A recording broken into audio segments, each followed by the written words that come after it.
नमस्कार विद्यार्थी मित्रांनो, देहाधिकारी स्पर्धा परीक्षा मंचच्या यूट्यूब चॅनलवर तुमच्या सर्वांचं सहर्ष स्वागत। आज आहे तलाठी भरती मराठी व्याकरण डेली सिरीजचा दिवस दुसरा। यामध्ये आपण तलाठी भरतीसाठी महत्त्वाच्या मराठी व्याकरणाच्या प्रश्नांचा स्पष्टीकरणासह सराव करणार आहे। त्यामुळे जर तुम्ही तलाठी भरतीसाठी तयारी करताय तर हा व्हिडिओ पूर्ण पहा। त्यासोबतच सिरीजमधील पुढचे व्हिडिओ पाहण्यासाठी आपल्या चॅनलला सबस्क्राइब करा। सुरुवात करूयात आजच्या प्रश्नांना। प्रश्न क्रमांक 21, त्रिभुवन या सामासिक शब्दाचा समास ओळखा। या ठिकाणी पहा, त्रिभुवन पहिलं पद काय आहे? त्रि म्हणजे तीन आणि भुवन म्हणजे काय झालं? तीन भवनांचा समूह। ठीक आहे। आणि आपण एक व्याख्या पाहिली होती A to Z मराठी व्याकरण सिरीजमध्ये की ज्या सामासिक शब्दाचं पहिलं पद संख्या विशेषण असेल आणि पूर्ण शब्द हा एक समूहवाचक शब्द असेल, त्या ठिकाणी कोणता समास असणार आहे? त्या ठिकाणी असणार आहे द्विगु समास। ठीक आहे। म्हणजे आपलं उत्तर या ठिकाणी देखील काय असणार आहे? द्विगु समास। पर्याय 4। तर मित्रांनो, द्विगु समास आहे तो तत्पुरुष समासाचा एक उपप्रकार आहे। ठीक आहे। काय लक्षात ठेवायचं या ठिकाणी? पहिलं पद संख्या विशेषण, पूर्ण शब्द समूहवाचक असेल तर त्या ठिकाणी द्विगु समास असतो। प्रश्न क्रमांक 22, न्यायाधीशाकडून दंड आकारण्यात आला या वाक्यातील प्रयोग ओळखा। या ठिकाणी पहा, न्यायाधीशाकडून दंड आकारण्यात आला काय दिसतंय? इंग्रजीतील पॅसिव्ह व्हॉइस सारखी रचना दिसते।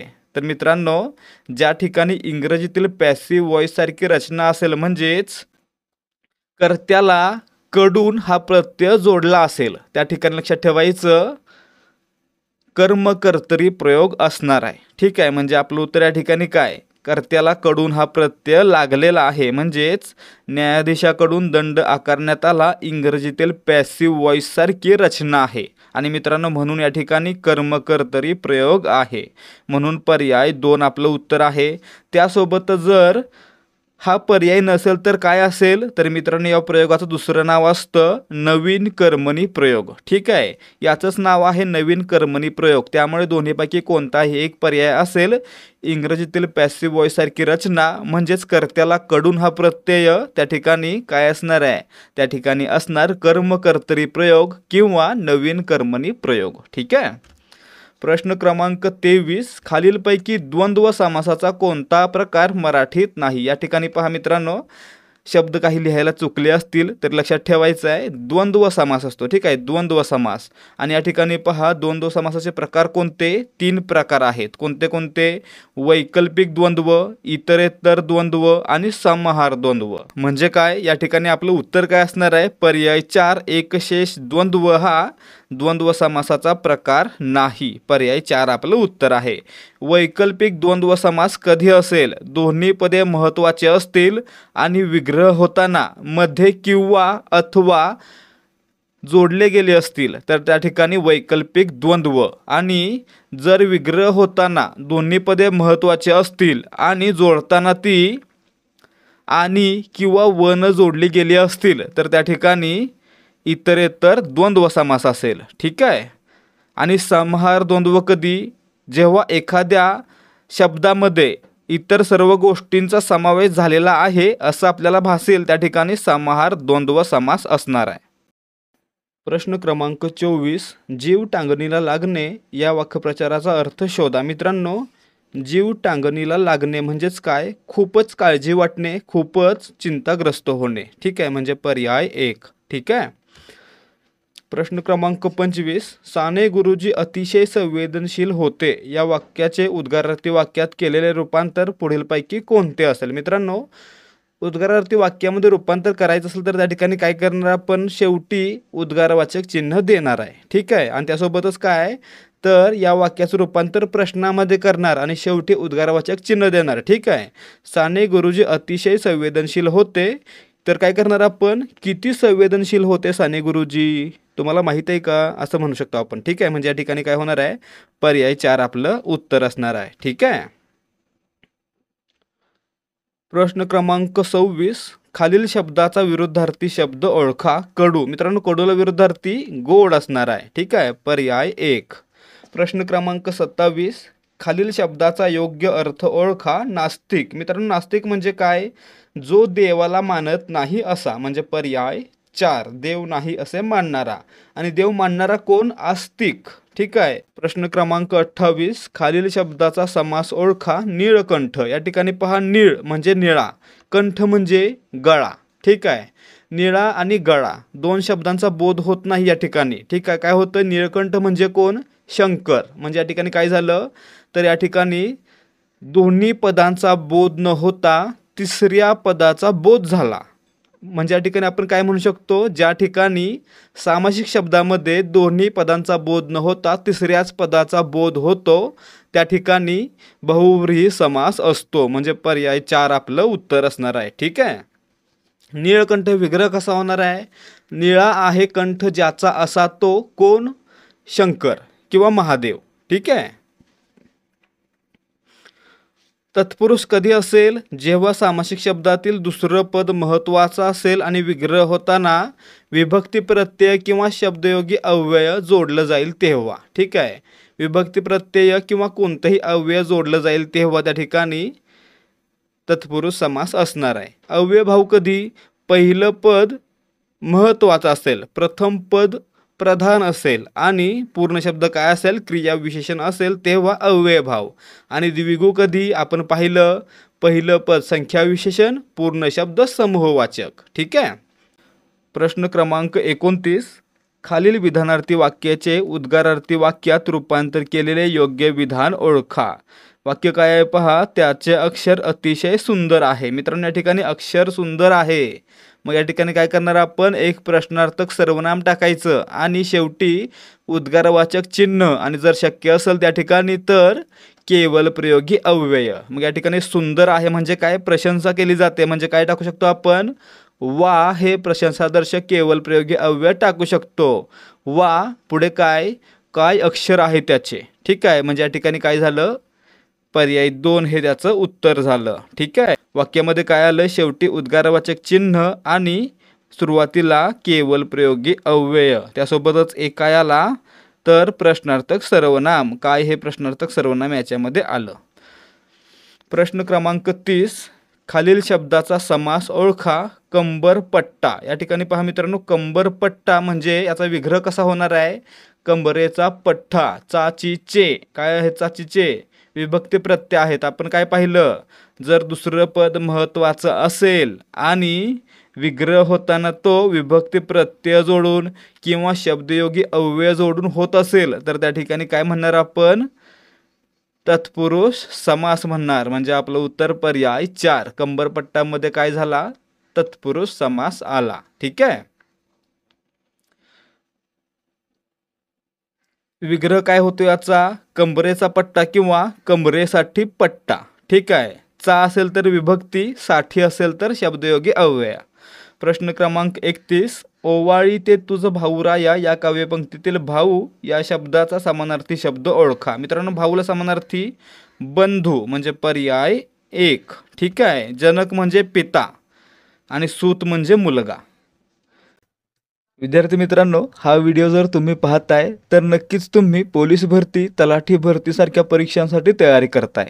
आणि जर तुम्ही आतापर्यंत चांगल्या प्रकारे तयारी केली असेल, चांगल्या प्रकारे अभ्यास केला असेल तर तुम्हाला समजलं असेलच की मराठी व्याकरण असू दे किंवा गणित बुद्धिमत्ता यापेक्षा देखील सामान्य ज्ञान या विषयाचा अभ्यासक्रम खूप मोठा आहे. याच्यामध्ये इतिहास, भूगोल, राज्यशास्त्र यासारख्या अनेक विषयांचा समावेश आहे. आणि त्यामुळेच इतर विषयांच्या तुलनेत सामान्य ज्ञान या विषयामध्ये मुलांना खूप कमी गुण मिळतात. आणि मित्रांनो याचा विचार करूनच ध्येयाधिकारी स्पर्धा परीक्षा मंच आपल्यासाठी घेऊन आला आहे स्टेट बोर्डवर आधारित 7000 पेक्षा अधिक वन लाइनर प्रश्नांचा ठोकळा, ज्याच्यामध्ये आपल्याला इतिहास, नागरिकशास्त्र, भूगोल, अर्थशास्त्र आणि विज्ञान तंत्रज्ञान या विषयांवरील 7000 पेक्षा अधिक वन लाइनर प्रश्नांचा सराव करता येईल. आणि मित्रांनो जर तुम्ही आत्ताच अभ्यास करायला सुरुवात केली किंवा अजूनही स्टेट बोर्डचा अभ्यास केला नाही आहे किंवा स्टेट बोर्डचा सराव करायचा आहे तर हा ठोकळा तुमच्यासाठी अत्यंत उपयुक्त ठरणार आहे. आणि जर तुम्हाला या ठोकळ्याचा सॅम्पल पाहायचा असेल, याचा डेमो पाहायचा असेल तर 75 17 24 91 19 या नंबरवर व्हॉट्सॲप किंवा टेलिग्रामवरून डेमो असा मेसेज पाठवा. तुम्हाला याची सॅम्पल PDF फ्रीमध्ये दिली जाईल. ती पाहून तुम्ही ठरवू शकता की तुम्हाला हा ठोकळा हवा आहे की नको आहे. हा ठोकळा तुम्हाला फक्त 100 रुपयामध्ये उपलब्ध करून दिला जात आहे. आणि सर्वात महत्त्वाची सूचना, हा ठोकळा एक PDF असेल ज्याच्यामध्ये 7000 पेक्षा अधिक प्रश्नांचा समावेश आहे आणि याची प्रिंट देखील तुम्ही काढू शकता. आणि जर तुम्ही सिरियसली या परीक्षांसाठी तयारी करताय तर 100 रुपयांकडे न पाहता होणाऱ्या अभ्यासाकडे पहा आणि हा ठोकळा खरेदी करा. प्रश्न क्रमांक 32, खालील वाक्याचा प्रकार ओळखा. रोहन रोज सकाळी पहाटे उठतो व तासभर व्यायाम करतो. या ठिकाणी पहा, या वाक्यामध्ये काय झालं, व हे समुच्चय बोधक उभयान्वी अव्यय आलं. आणि मित्रांनो, समुच्चय बोधक उभयान्वी अव्यय आहे तो प्रधानत्व सूचक उभयान्वी अव्ययाचा एक प्रकार आहे. आणि आपण काय पाहिलं, ज्यावेळी दोन प्रधान वाक्य प्रधानत्व सूचक उभयान्वी अव्ययानं जोडली जातात त्या ठिकाणी संयुक्त वाक्य असतं. म्हणजे या ठिकाणी देखील काय असणार आहे, संयुक्त वाक्य असणार आहे. म्हणजे पर्याय 3 हे आपलं योग्य उत्तर आहे. प्रश्न क्रमांक 33, मन में है विश्वास हे पुस्तक कोणी लिहिले. मित्रांनो, मन में है विश्वास पुस्तक कोणाचं आहे, IPS अधिकारी विश्वास नांगरे पाटील यांचं आहे. म्हणजे पर्याय 3 हे आपलं उत्तर आहे.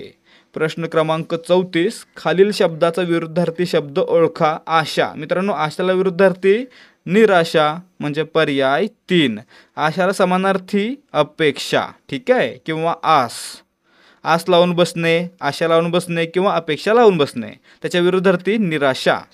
प्रश्न क्रमांक 35, कान उघडणी करणे या शब्दार्थाचा वाक्यात उपयोग झालेले खालीलपैकी योग्य विधान ओळखा. मित्रांनो, कान उघडणी करणे म्हणजे काय, तर सुनावणे, ठीक आहे, किंवा ओरडणे, रागावणे. मग या ठिकाणी पहा, उशिरा येणाऱ्या विद्यार्थ्यांची मुख्याध्यापकांनी कान उघडणी केली. म्हणजे काय, मुख्याध्यापक त्यांच्यावर रागवले. म्हणजे पर्याय 4 हे आपलं उत्तर असणार आहे. ठीक आहे, कान उघडणी करणे, ओरडणे, रागावणे किंवा चुका दाखवून सक्त ताकीद देणे. ठीक आहे. प्रश्न क्रमांक 36, मंगेश दीड शहाणा आहे या वाक्यातील दीड शहाणा या वाक्यप्रचाराचा योग्य अर्थ असलेले खालीलपैकी योग्य विधान ओळखा. या ठिकाणी पहा, मंगेश दीड शहाणा आहे. मित्रांनो, दीड शहाणा म्हणजे काय, स्वतःला शहाणा समजणारा मूर्ख, त्याला काय म्हणणार आपण, दीड शहाणा. म्हणजेच या ठिकाणी काय आहे, मंगेश हा मूर्ख आहे, स्वतःला शहाणा समजतोय. ठीक आहे, म्हणजे पर्याय 2 हे आपलं उत्तर आहे. प्रश्न क्रमांक 37, खालील म्हणीचा योग्य अर्थ ओळखा. 4 दिवस सासूचे 4 दिवस सुनीचे. मित्रांनो, अर्थ काय असतो, तर प्रत्येकाची वेळ येते किंवा प्रत्येकाला अधिकार गाजवण्याची संधी भेटते. ठीक आहे, म्हणजे आपलं उत्तर काय, पर्याय 2. प्रत्येकाला अधिकार गाजवण्याची संधी आयुष्यात मिळते. प्रश्न क्रमांक 38, नाकी नऊ येणे या शब्दार्थाचा वाक्यात उपयोग झालेले खालीलपैकी योग्य विधान ओळखा. मित्रांनो, नाकी नऊ येणे म्हणजे काय, हैराण होणे किंवा अतिशय त्रासणे. ठीक आहे, तर या ठिकाणी पहा, पहिला नंबर आला की कोणाला त्रास होईल का, नाकी नऊ येतील का, नाही. लॉटरी लागल्यावर त्रास होईल का, नाही. पहिला पगार मिळाल्यावर त्रास होईल का, नाही. परंतु खोडकर बाळ सांभाळताना आईला त्रास होईल, म्हणजे नाकी नऊ येतील. म्हणून पर्याय 3 हे आपलं उत्तर आहे. प्रश्न क्रमांक 39, फडशा पाडणे या शब्दार्थाचा वाक्यात उपयोग झालेले खालीलपैकी योग्य विधान ओळखा. मित्रांनो, फडशा पाडणे म्हणजे काय, एखादी गोष्ट संपवणे किंवा खाऊन टाकणे. ठीक आहे, मग या ठिकाणी पहा, खारुताईने भुईमुगाच्या शेंगांचा फडशा पाडला, म्हणजेच भुईमुगाच्या शेंगा खाल्ल्या किंवा संपवल्या. ठीक आहे, म्हणजे पर्याय 4 आपलं उत्तर आहे. प्रश्न क्रमांक 40, श्यामची आई हे पुस्तक कोणी लिहिले. मित्रांनो, श्यामची आई हे पुस्तक आहे साने गुरुजी म्हणजेच पांडुरंग सदाशिव साने यांचं. म्हणजे पर्याय 4 आपलं उत्तर आहे. तर मित्रांनो, हे होते आजचे तलाठी भरती 2025 साठी मराठी व्याकरणाचे महत्त्वाचे प्रश्न. जर तुम्हाला आजचे प्रश्न आवडले असतील आणि प्रश्नांची माहिती आणि स्पष्टीकरण समजलं असेल तर व्हिडिओला लाईक करा. त्यासोबतच या सिरीजमधील पुढचे व्हिडिओ पाहण्यासाठी आपल्या चॅनलला सबस्क्राईब करा आणि आपल्या चॅनलवर अपलोड करण्यात येणारे व्हिडिओ आणि इतर माहिती लवकरात लवकर तुमच्यापर्यंत पोहोचावी यासाठी बेल आयकॉनवर क्लिक करा आणि ऑलवर सेट करा. भेटूयात या सिरीजच्या पुढच्या भागामध्ये. तोपर्यंत जय हिंद, जय महाराष्ट्र.